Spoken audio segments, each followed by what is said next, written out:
ja'al haqqo wa zahqa batil batila kana zahuqa wa la yatakalamuna illa man adina lahu rahmanu wa qala sawaban. Assalamualaikum warahmatullahi wabarakatuh.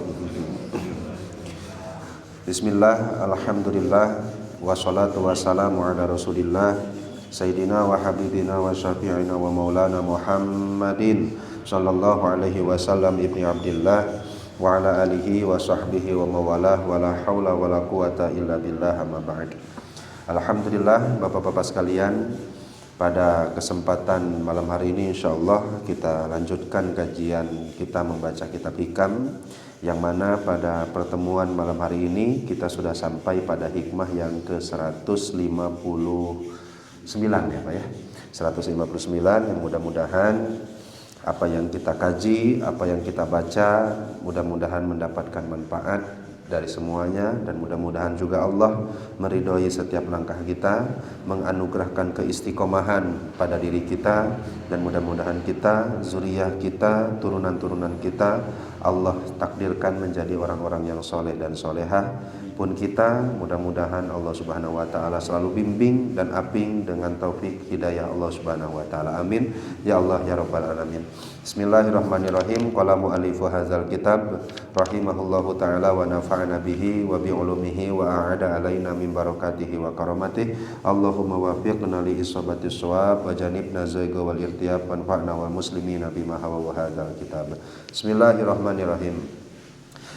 Istishrafuka, keinginanmu, ayya'lamal khalqu bi khususiyatika, agar makhluk tahu akan keistimewaan-keistimewaanmu, dalilun, merupakan petunjuk, ala adami sidqi, terhadap ketiadaan sidik, jujur, fi ubudiyatika, dalam penghambaanmu. Keinginanmu manusia-manusia yang lain mengetahui kekhususan keistimewaanmu menjadi sebuah petunjuk tidak adanya sidik dalam penghambaanmu kepada Allah. Ini hikmah insyaallah menjadi wasiqatul alaqah billati qablaha, kaitan erat dengan hikmah sebelumnya, bahkan bisa jadi jawaban atas hikmah sebelumnya. Hikmah sebelumnya, Syekh Ibnu Athaillah As-Sakandari pernah menyebutkan, rubbama dakhala alaikar riya min haitsu la yanzurul khalqu ilaika. Terkadang riya itu menyusup ke dalam hatimu, yang padahal di sekitarmu tak ada satupun makhluk yang melihat. Kemarin kita telah bahas bahwa riya itu adalah ketika melakukan ibadah, dan dengan ibadah tersebut kita mencari pujian dan kedudukan di hati orang lain. Itu namanya riya. Alih-alih mendapatkan pahala, malah seluruh pahala dari ibadah yang dilakukan semuanya dihancurkan oleh Allah, bahkan dia menanggung dosa dari riya yang dilakukan. Bahkan tersebut sebagai syirkul asgor ya Pak ya, syirik yang sangat lembut, yang sangat kecil. Saking kecil dan lembutnya, kadang-kadang orang yang memilikinya tak merasa bahwa dia pelaku kesyirikan tersebut. Nah sehingga seakan-akan pertanyaan itu nanti bisa menjadi jawaban. Seakan-akan hikmah sebelumnya kita bertanya-tanya kepada Syekh Ibnu Athaillah Sakandari, ya Syekh, bagaimana mungkin ada orang riya tapi gak ada makhluk yang melihat? Walaupun kemarin sudah dijelaskan ya Pak ya, salah satu penyebabnya adalah, nah dijawab di hikmah yang ini Pak, istishrafuka ayya'lamal khalqu bi khususiyatika, yaitu keinginanmu agar makhluk-makhluk tahu apa keistimewaanmu. Ketika beribadah, nyeretek di hati bahwa ibadah kita ini ingin dilihat oleh orang lain. Nah, keinginan itu terhitung sebagai riya yang bisa menggugurkan pahalanya. Kemarin bahkan Syekh Ibnu Athaillah Syekh Ramadan Al-Buti memberikan contoh kepada kita, ada orang keluarga yang fakir, kemudian ia bantu sampai keluarga tersebut terbantu dan menjadi mandiri, anak-anaknya disekolahkan. Selepas dari itu semua, kemudian ada perasaan dalam hati, andaikan apa yang aku lakukan ini dilihat oleh orang lain, mungkin mereka akan menyebutku si dermawan. Andaikan apa yang aku lakukan ini dilihat oleh orang lain, mungkin berapa banyak pujian yang terlontar kepada diriku. Nah, keinginannya saja, Pak. Walaupun itu hanya hayalan ya, Pak ya. Walaupun hanya hayalan, hanya berupa angan-angan, tetapi dengan hayalan dan angan-angan tersebut, dan itu tidak kita hempaskan di dalam hati, itu merubah amal tersebut menjadi amal yang diisi dan disusupi oleh riya. Nauzubillah, summa nauzubillah min dzalik. Nah, artinya bukan saja orang riya tersebut adalah orang yang ada manusia melihat, ternyata orang yang beribadah sendiri di keningan malam pun bisa tersusupi oleh riya. Ketika punya keinginan di dalam hati, amal yang dilakukan dilihat dan diketahui oleh manusia yang lainnya. Nah, selain keinginan di dalam hati agar manusia makhluk melihat keistimewaan amal dan taat kita sebagai petunjuk seseorang riya, maka keinginan tersebut pun dalilun ala adami sidqi fi ubudiyatika, menjadi petunjuk juga, indikator bahwa ibadah yang kita lakukan tidak ada sidik di dalamnya. Jadi selain keinginan agar amal tersebut dilihat oleh orang lain menunjukkan amal tersebut riya, ternyata keinginan tersebut pun menunjukkan bahwa ibadah yang kita lakukan gak ada sidiknya sama sekali. Nah, sehingga sidik dalam ibadah itu seperti apa? Sidik itu kalau kita artikan secara harfiah maknanya jujur. Ketika kita niat dalam beribadah, terlebih ketika kita madhabnya Imam Syafi'i, selalu mengungkapkan di dalam hati, sholli fardhul maghribi salasa rakaatin mustaqbilal kiblati ma'muman lillahi ta'ala. Namun di dalam hati, ibadah yang kita lakukan hanya ingin mendapatkan sanjungan orang lain. Kira-kira apa? Lillahi ta'ala dengan keinginan di dalam hati sinkron atau tidak, Pak? Tidak. Jujur atau tidak itu ibadahnya, Pak? Tidak.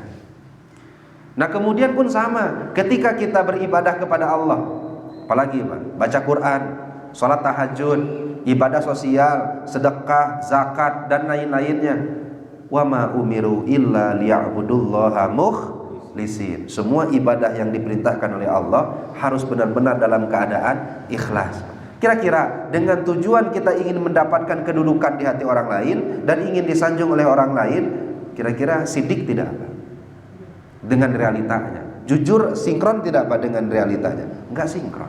Nah, sehingga keinginan ingin dilihat oleh orang lain pun, keinginan ingin disanjung oleh orang lain pun menafikan kesidikan yang ada di dalam ibadah yang kita lakukan. Nah, sehingga itulah yang dimaksud oleh Syekh Ibnu Athaillah As-Sakandari secara garis besar, Pak. Keinginan seseorang ketika dia beribadah ingin dilihat, diketahui keistimewaan ibadahnya, taatnya seperti apa dan lain-lainnya, menjadi indikator bahwa hilangnya sidik di dalam ibadah yang dilakukan. Nauzubillah, summa nauzubillah min dzalik. Kata Syekh Ibnu Athaillah As-Sakandari menggunakan istisrob. Istisrob itu artinya berkeinginan agar manusia mengetahui atau melihat, keinginan untuk dilihat, keinginan untuk diketahui. Kenapa tidak kata-katanya seperti ini saja? Ittila'uka, memperlihatkannya engkau amal-amalan kepada manusia menjadi indikator hilangnya sidik dari hatimu, dari ibadahmu. Kenapa enggak gitu saja kalimatnya? Tapi kalimatnya menjadi keinginanmu agar diketahui manusia, bukan kamu memperlihatkan amal kepada manusia menjadi indikator hilangnya sidik. Ada nggak perbedaan, Pak? Ada nggak perbedaan kira-kira? Kalimat yang pertama, kamu berkeinginan agar amal kamu dilihat oleh orang lain.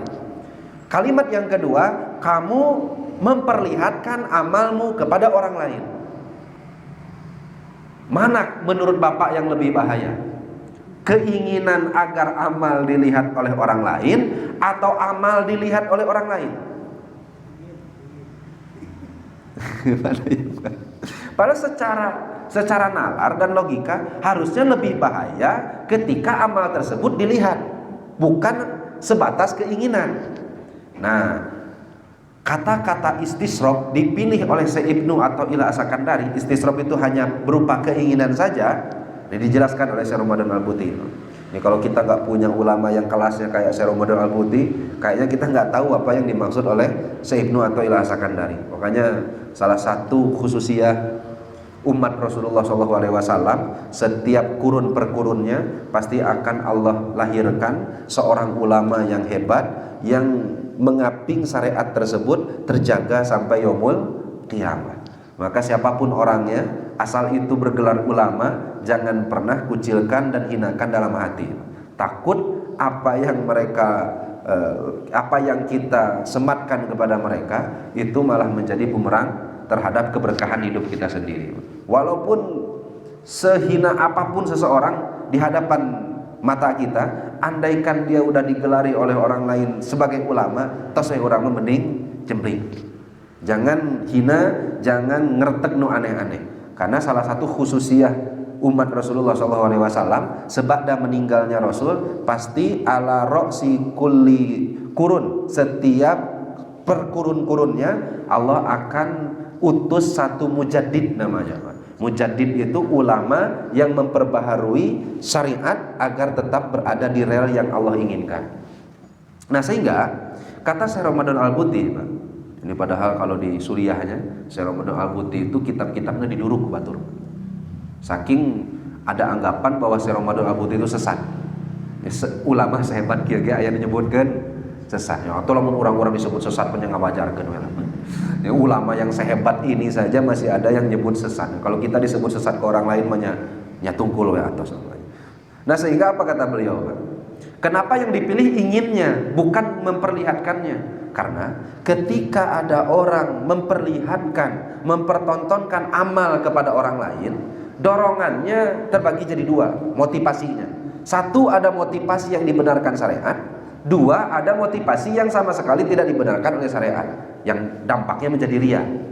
Tapi kalau ada orang sholat malam hari, kemudian dia lakukan sholat dan ibadah itu di keheningan malam, kemudian ngertek dina hatena, ingin amal tersebut dilihat dan diketahui oleh orang lain, maka dorongannya cuma satu, motivasinya cuma satu, tiada lain tiada bukan, motivasi itu adalah bagian dari hawa nafsunya yang ada di dalam dirinya. Kita contohkan, ketika ada orang sholat berjamaah di masjid, kira-kira bisa nggak itu dijadikan indikasi bahwa seorang tersebut hilang sidiknya di dalam hati? Nggak bisa. Bapak beres sholat, ada orang baca Quran, wah, ini berarti riya atau tidak? Nggak juga. Gimana caranya orang nilai? Artinya, ketika seseorang memperlihatkan amalnya kepada orang lain, maka kemungkinan cuma dua. Satu, motivasi memperlihatkannya dibenarkan syariat. Dua, motivasi memperlihatkan amal tersebut dilarang dan dicaram ku syariat. Yang dibenarkan, andaikan dia lakukan itu seraya memotivasi orang lain melakukan hal yang sama, baik, bahkan sunnah Rasul. Jadi Allah Subhanahu wa taala dahulu dalam Al-Qur'an, "In tubdu shadaqati fa ni'immahi." Kalau kita mau bersedekah dan bersedekah kita itu kita tuliskan dan cantumkan nama dan nominalnya, tujuannya apa? Agar orang lain terdorong untuk mau bersedekah. Bagus tak? Sunnah. Sunnah, Pak. Kemudian kalau ada orang mencantumkan namanya dan nilai sedekahnya, tujuannya agar supaya dipuji oleh orang lain, yaitu haram. Nah, sehingga kan motivasinya ada dua. Motivasi yang pertama dibenarkan, motivasi yang kedua dilarang. Tapi kalau ada orang punya amal soleh, kemudian punya keinginan di dalam hati agar amal tersebut dilihat oleh orang lain, kira-kira keinginan itu motivasinya apa? Apa motivasinya sehingga dia punya keinginan agar amalnya yang tersembunyi itu dilihat oleh orang lain? Nggak ada lain, Pak, kecuali riya. ingin dipuji, ingin disanjung, dan itu merupakan bagian hawa nafsunya. Nah, sehingga ungkapan Syekh Ibnu Athaillah Sakandari ini kan luar biasa balagohnya, Pak. Kenapa nggak mengungkapkan bahwa memperlihatkan amal menjadi indikasi hilangnya sidik, tapi yang diungkapkan adalah keinginan agar amal dilihat oleh orang lain, diketahui oleh orang lain, menjadi indikator itu hilangnya sidik. Karena motivasi punya keinginan agar amal diketahui oleh orang lain cuma satu, yaitu agar dia mendapatkan sanjungan, agar ia mengharapkan kedudukan di mata oleh orang lain, dan lain-lainnya yang semuanya mamnuun syar'an, secara syariat dilarang oleh Allah Subhanahu wa taala. Nah, sehingga kalau kita lihat contoh beberapa ulama, beberapa sahabat sering menyampaikan cara agar memotivasi orang lain mau beramal. Satu cara agar orang lain mau beramal ialah satu dengan cara mencontohkan. Yang kedua dengan cara menceritakan. Dan ini pun gak jadi masalah sebenarnya, asal lahir dari niat yang memang benar murni hanya untuk memotivasi. Jadi contohnya gini, Pak. Bapak malam hari sholat tahajud. Setelah sholat tahajud di malam hari, Bapak ceritakan kepada istri Bapak ceritakan kepada teman-teman dan sahabat Bapak, dengan tujuan agar supaya orang-orang yang mendengarkan termotivasi melakukan hal yang sama. Itu boleh atau tidak? Boleh, silahkan. Bahkan huwa mandubun syar'an, secara syariat disunahkan. Agar kuat apa yang kita sampaikan ini, nah ini diberikan beberapa contoh. Salah satunya adalah Sa'ad bin Mu'ad. Suatu ketika beliau dahulu kayak gini, Pak. Ma sholaitu sholatan munzu aslamtu. Semenjak saya Islam, maka tak ada satupun sholat yang saya lakukan fahadastu nafsi bi ghairiha, yang di dalamnya hatiku berlainan dengan lisanku, hatiku berlainan dengan zohirku. Gak pernah. Berarti ini nunjukkan sholatnya kumaha, sidik, khusyuk luar biasa. Kira-kira ini ria atau tidak? Diberitakan dan diceritakannya ini cuma satu motivasinya, agar orang yang mendengarkan termotivasi agar sholatnya lebih baik lagi, dan itu dibolehkan.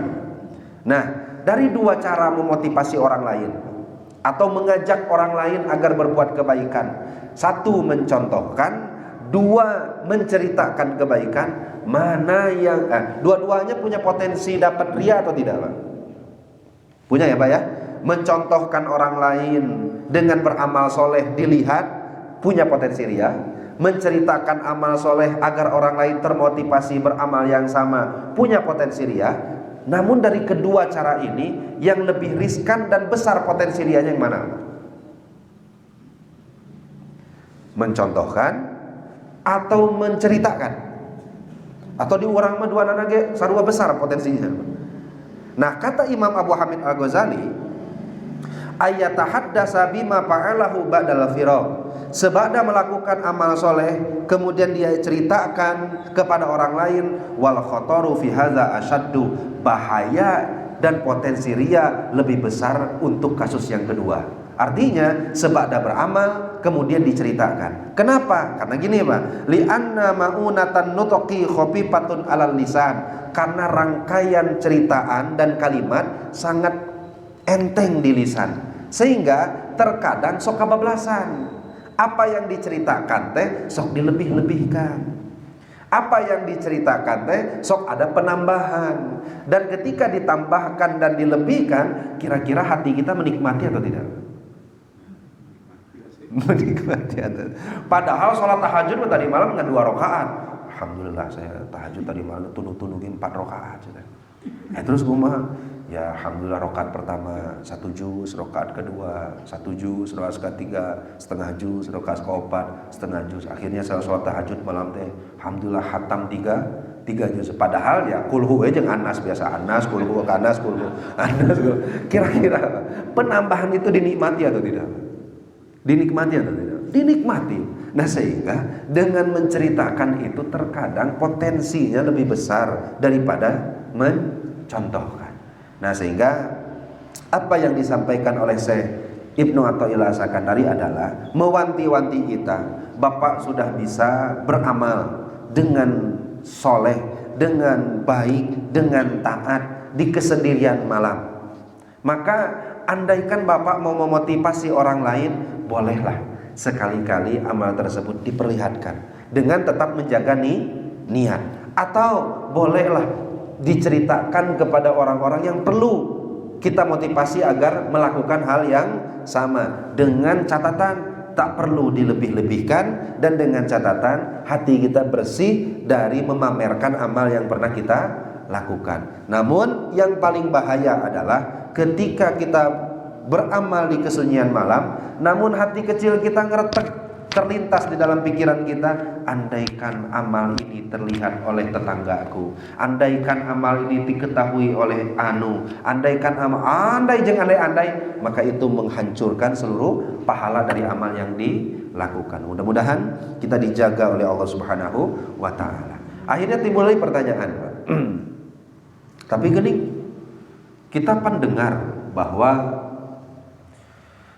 Imam Syafi'i kalau datang bulan Ramadan khatam Quran 60 kali. Khatam Quran 60 kali. Siang 1 kali, malam 1 kali. Berarti dalam waktu lamun kita 12 jam tuh berapa jam untuk khatam Quran? 12 jam malam nanti berapa jam buat Quran khatam. Dan lebih hebatnya wa kulluha bis shalah, dilakukan di dalam sholat. Kita mah keur diuk terus tidak sholat, menghatapkan Quran itu susahnya minta ampun. Terkadang udah patungan kan, kita patungan Pak Ramadan yang satu juz berapa, yang satu lagi juz berapa, teu hatam keneh. Kenapa? Karena di sela-sela harinya kita ada bolosnya gitu. Ini mah sendiri dan full selama Ramadan hidupnya di Al-Qur'an kan. Pertanyaannya, dari mana kita tahu itu? Kemungkinan cuma 2. Satu, santrinya yang melihat. Yang kedua, Imam Syafi'inya yang memberitakan. Terus siapanya? Pun kita tahu bahwa Rasulullah SAW sholat malam hari sampai kakinya membengkak. Dari mana kita tahu? Diceritakan oleh Siti Aisyah. Kira-kira Rasulullah SAW ketika Siti Aisyah menceritakan itu dimarahi atau tidak? Tidak.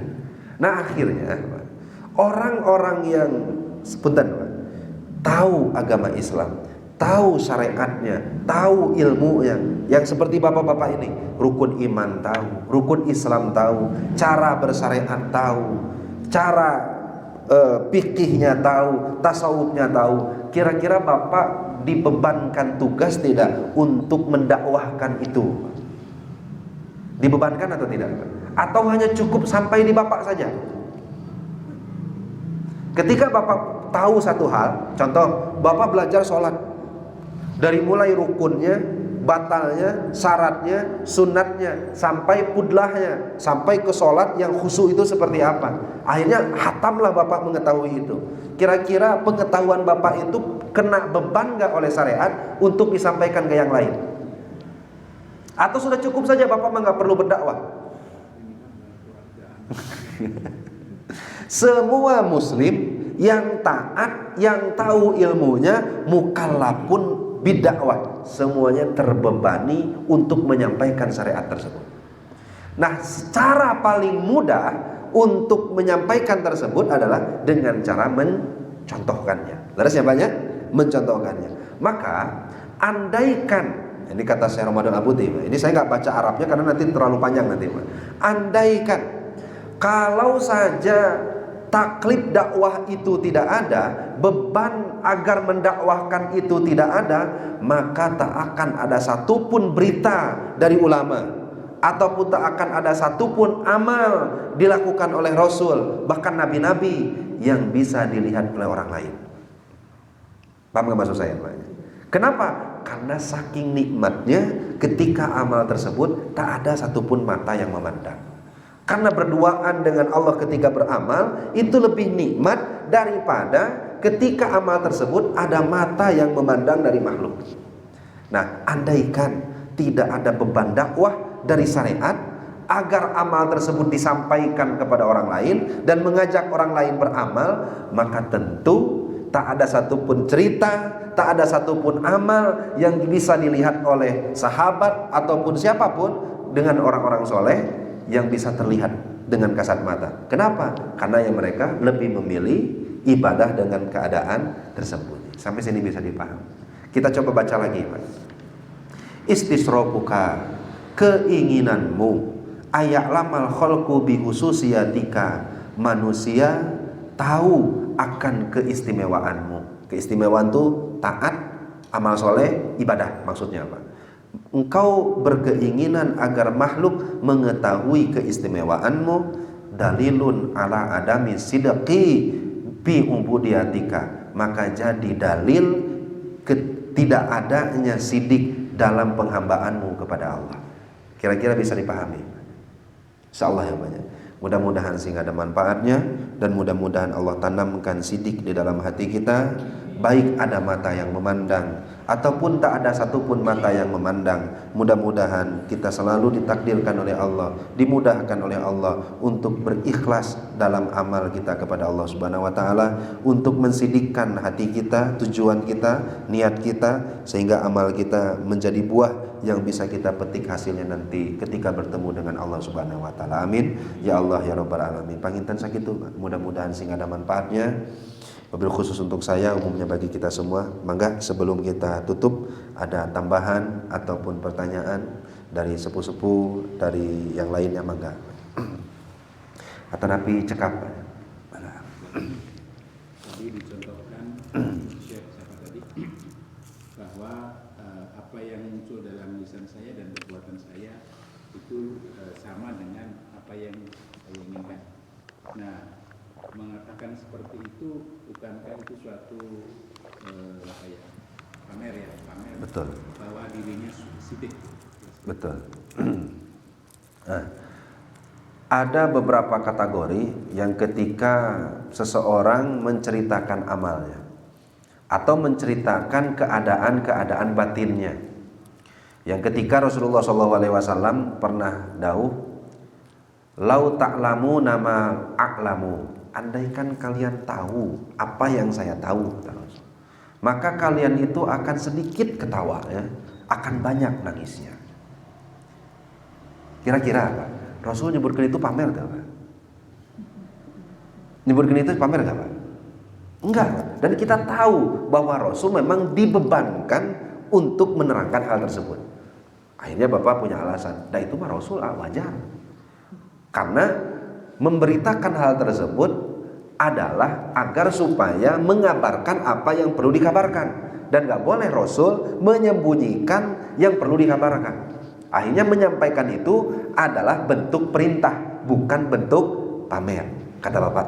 Akhirnya turunlah kita kepada beberapa sahabat. Ini saya bacakan Sayyidina Umar banyak. Suatu ketika Sayyidina Umar radhiyallahu Sayyidina Utsman aja. Sayyidina Utsman radhiyallahu taala pernah mengatakan gini, Pak. Ma taghannaitu wala tamannaitu wala masastu zakari biyamini munzu bay'atu Rasulullah. Semenjak saya berbaiat kepada Rasul, semenjak saya mengangkat sumpah kepada Rasul, baiat itu ngangkat sumpah, maka saya nggak pernah bernyanyi. Saya nggak pernah nyanyi, itu nggak pernah. Wala tamannai itu saya nggak pernah berangan-angan. Bahkan wala masastu zakari biyamini, saya nggak pernah memegang kemaluanku dengan tangan kanan. Kata Sayyidina Utsman bin Affan. Kira-kira pamer nggak Pak? Artinya Sayyidina Utsman gak dibebani untuk menyampaikan hal tersebut, berarti siapa ya? Tapi apa motivasinya ketika menyampaikan hal tersebut? Atau seperti tadi Sayyidina Sa'ad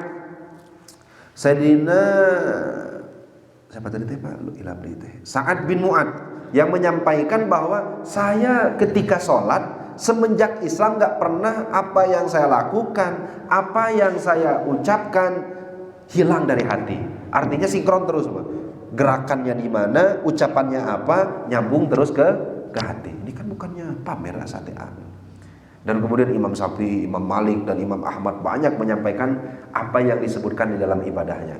Semua dilakukan hanya dengan satu tujuan, Pak, yaitu agar orang lain melakukan hal yang sama. Dan itu pun termasuk beban dari syariat. Jadi beban syariat itu adalah gimana caranya agar kita mengajak orang lain beribadah sesuai dengan apa yang Allah inginkan, Allah perintahkan. Dan itu caranya banyak. Salah satunya dengan cara mencontohkan. Yang kedua dengan cara menceritakan amal sendiri agar menjadi motivasi bagi orang lain. Nah, untuk yang saya sampaikan tadi, ini benar-benar murni dari Syekh Ramadan Al-Buti untuk mencontohkan beberapa kasus yang di dalamnya adalah orang menceritakan kebaikannya dengan tujuan memotivasi murid-muridnya, memotivasi para jamaahnya, memotivasi orang lain agar meningkatkan kualitas amal. Nah, sehingga leres, Pak, menceritakan amal sendiri bisa masuk kategori pamer, bisa juga masuk kategori memotivasi orang lain. Nah, maka andaikan pernah suatu ketika kita menceritakan amal soleh kita, buang pamer, buang ria, niatkan hanya untuk memotivasi orang lain. Selamat tak amal seperti itu? Selamat. Nah, itu pun sama, ketika Bapak sholat tahajud di malam hari, pergi ke masjid, atau Bapak berjamaah pergi ke masjid, kemudian di dalam hati, kenapa Pak berjamaah sholatnya malam ke masjid itu di rumah agar tetangga saya, anak saya, ini itu murid-murid saya dan lain-lainnya mau mengikuti saya. Kira-kira sunat haram dianjurkan atau gimana ini? Bingung gitu. Sangat-sangat dianjurkan dan Rasul lakukan hal tersebut. Nah, artinya mempertontonkan amal punya potensi baik, punya potensi buruk. Menceritakan amal punya potensi baik, punya potensi buruk. Maka buang potensi buruknya, maka itu menjadi anjuran dalam agama. Tapi kalau Bapak sholat di kesendirian malam dan ingin dilihat oleh orang lain, nah itu mah nggak ada buruk, nggak ada baiknya, pasti buruk semuanya. Bisa dipahami. Bisa dipahami itu Bapaknya. Mudah-mudahan sing ada manfaatnya. Wabillahi taufiq wal hidayah. Wassalamu. Satu lagi Pak, monggo.